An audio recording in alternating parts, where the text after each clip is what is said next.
আজকে আমি রান্না করব ডিম। হাতের কাছে যদি আপনাদের মাছ মাংস না থাকে তাহলে এই ডিম রান্নাটা ট্রাই করতে পারেন। এখানে আমি তেল দিয়ে দিলাম। তো ডিমের জন্য এখানে আমি পেঁয়াজটা একটু ভেজে নিচ্ছি। এখানে কয়েকটা আদা টুকরো, রসুন, টমেটো, দুটা লঙ্কা, চারটা কাজু, এগুলোকে সবই আমি একটু সামান্য জাস্ট ভেজে নিব।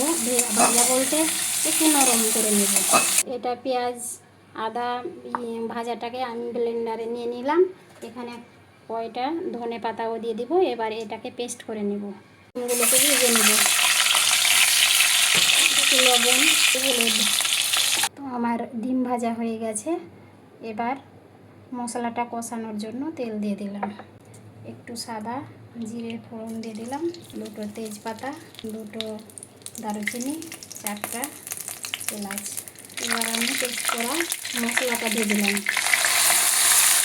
একটু হলুদ গুঁড়ো, জিরে গুঁড়ো, গোলমরিচ গুঁড়ো, কাশ্মীরি লঙ্কা, গোলমরিচের লঙ্কা।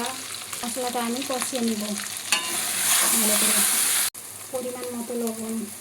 আমার হয়ে গেছে, দেখেন ওপর থেকে তেল ছেড়ে দিয়েছে। এবার ডিমগুলো আমি দিয়ে দেব।